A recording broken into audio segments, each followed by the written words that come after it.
The game is still fairly early in beta, but I'll be able to give you a sneak peek into what players can expect. The game is a collectible card game, of course, which means you'll be collecting, building cards, decks as you like them. The game has we're starting with 120 unique cards. In addition to that, we'll have 20 additional promotional cards that you'll get when you sign up for the beta, when you unlock achievements and do cool stuff, or if you're a reader of Game Reactor or other sites, so you can join through those sites. So we're giving away unique cards for that. So we have 120 unique cards over 3 different factions.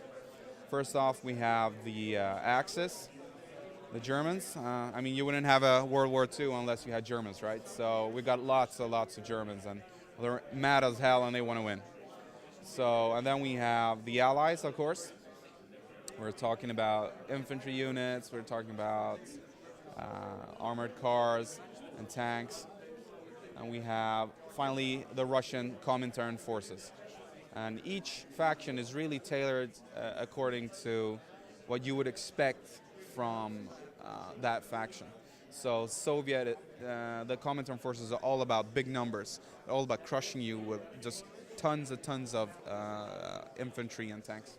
The Axis are all about deadly attacks, really precision strikes, while the Allies have a more well-rounded force, and they've got great air units.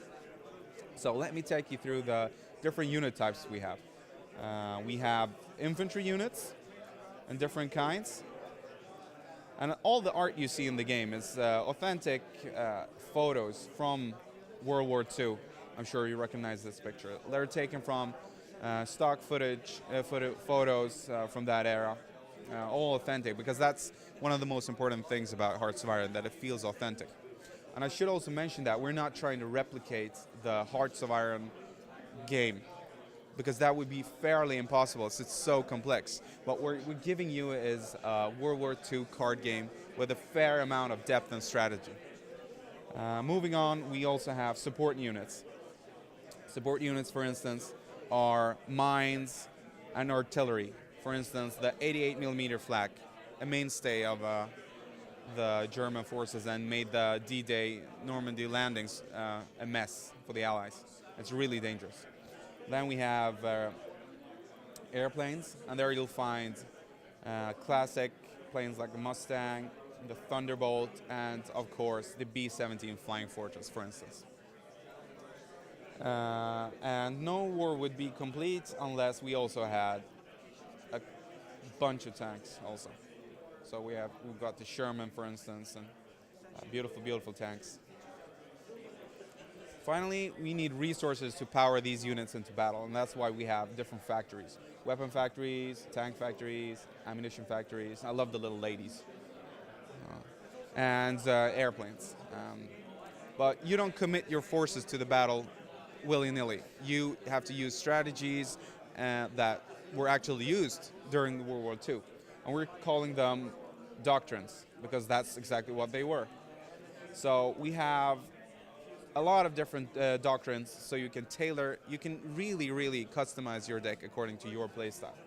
We have a bunch of generic doctrines, for instance, combined arms. It's a well-rounded tactic for any kind of player.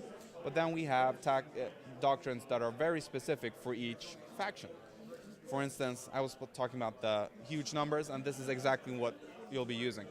The Soviets are all about massive attacks, big, huge armies just steamrolling over the enemy. While the Germans have the Blitzkrieg doctrine, right? And to be able to employ the Blitzkrieg doctrine, you need a fighter, you need a tank, and you need an infantry. Just exactly like how the doctrine worked. And it's very deadly. Okay, so this is the basic battlefield. This is where you will be playing your game.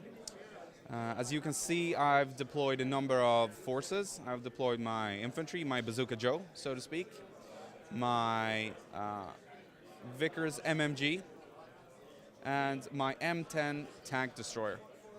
And this is going to be really good because he has not only a Panzer III, but he also has a Panzergrenadier that is both, it's a mechanized infantry unit, so it's super deadly. In addition to that, he also has Stuka. So if I want to go to battle, I have to use one of my doctrines. And I'm using the Combined Arms Doctrine, which requires me to use 2 infantry units and 1 tank unit, and that's exactly what I have. So we'll commit the infantry first, the Vickers, and the tank hunter. Then he can decide if he wants to defend or not. If he doesn't want to defend, I'll score victory points on him, and that's actually how I win the game. He decides to defend with his mines and his Panzergrenadier. So each battle consists of 3 phases. The first phase is long range, the second is medium range fire, and the final is close range. So, and some units have the ability to fire in several phases. So I have to decide, do you want to commit my unit early, or do I commit them later and do more damage? So his AT mines, which is a support unit and it's defensive, he sends it forward and it deals damage to my tank right away. So my tank can't fight this battle. I'm not going to commit anything else, so we move on to the second round of combat. And I decide that I don't want to send in anything in the second round. I want to deal damage in the third round of combat.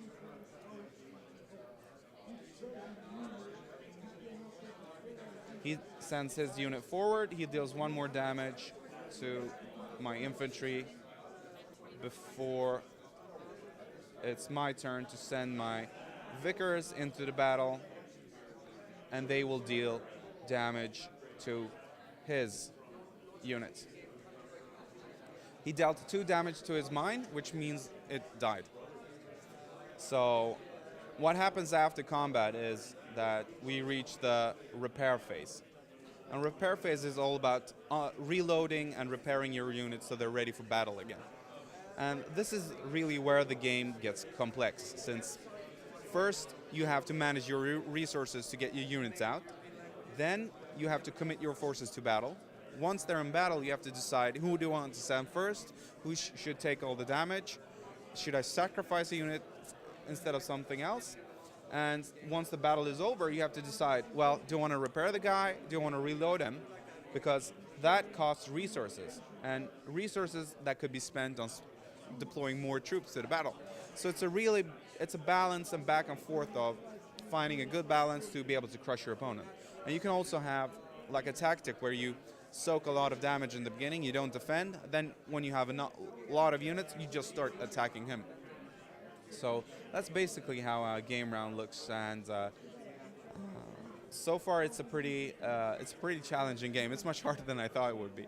So, but we're having a good time, and what we're doing right now is that the game engine is complete. What we're doing now is we're polishing the game. We're going to update all of this. We're going to make the whole game more accessible, bring out the graphics more so, and this is really where the players come in. We've designed this game from the ground up as a digital card game, which means that we're not restricted by the constraints found in a printed card game. So if a player feels that this picture of a Panzer III isn't that good, I have a better suggestion, and I have it here. We'll involve him in the process and have him send us the picture, and we'll put it up on the card. Or if they, you could probably have, I think we have description text on all the cards. And I believe that the fans will be able to come up with a much better description than we can. They probably know, they love and know their tanks much better than us. So they probably know the best general patent quote that would be suitable for the tank. And we'll engage the community and make sure that they are involved, and we'll put that in the game. Because the philosophy we have at Paradox is that a lot of people are saying that, though, the free-to-play market's too crowded, but we don't share that view at all. What we want to do is that instead of having a huge community that doesn't care, we want to find and build a smaller community that cares about the game. We'll find out what they want, what makes them tick, what makes them like our game, and we'll give them more of that. So we're looking to find a healthy, vibrant community that cares about the game, and just keep giving them what they want. And that's how we're going to do it. Okay, speaking of the business model, could you give a little bit of a description of how it's going to work? Absolutely, absolutely. Being a free-to-play game, it's very important that it's easy to get into the game and that you get an enjoyable experience. And we've been looking at how other people do the card games, and we've decided to not do what they're doing because that's really not good. So whenever a player signs up, he'll get a welcome package. And the welcome package essentially contains everything you need to start playing the game. You get to choose a deck. Either it's one of the 3 faction decks. You get that. You get a couple of boosters to just open them up, start trading or adding those cards to your deck. You get an avatar. You get a bonus promo card that's really rare and hard to get a hold of. So those will be sought after. And you'll of course get a couple of entry tokens so you can start playing tournaments if you want also. And once you have that, you're ready to start playing. You can customize your deck, start trading, can do everything. From that point, we have several game modes. We have a lot of casual game modes where you can just jump in and play one-on-one matches, or you can start playing competitive tournaments. And those are the ranked ladder tournaments where you get rewards.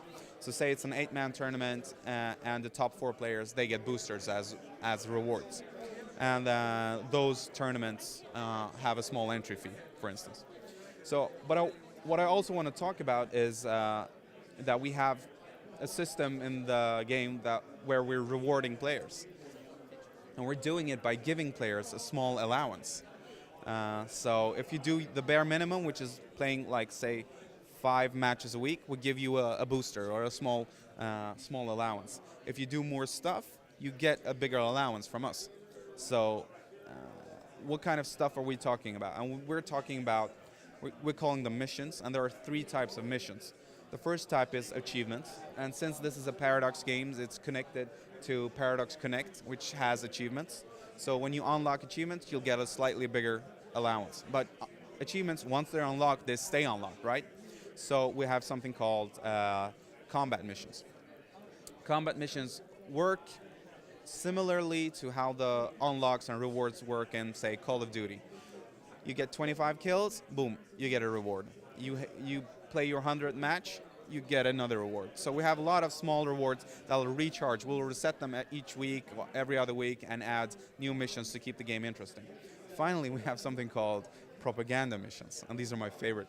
Since the game is connected to Facebook and Twitter, you'll be able to push updates about the game to Twitter and Facebook. We don't want to spam Facebook and Twitter, but you'll be able to do a couple of updates, essentially doing propaganda for the game, and this will give you a bigger allowance. So players will totally be able to influence how much allowance they get. So you want a lot of stuff, you just play a lot of games and do unlock missions. And if you don't want to go down that route, you can pay to just buy more boosters. And the booster prices we're going for are much lower than other popular card games. Right. Thank you very much for your time.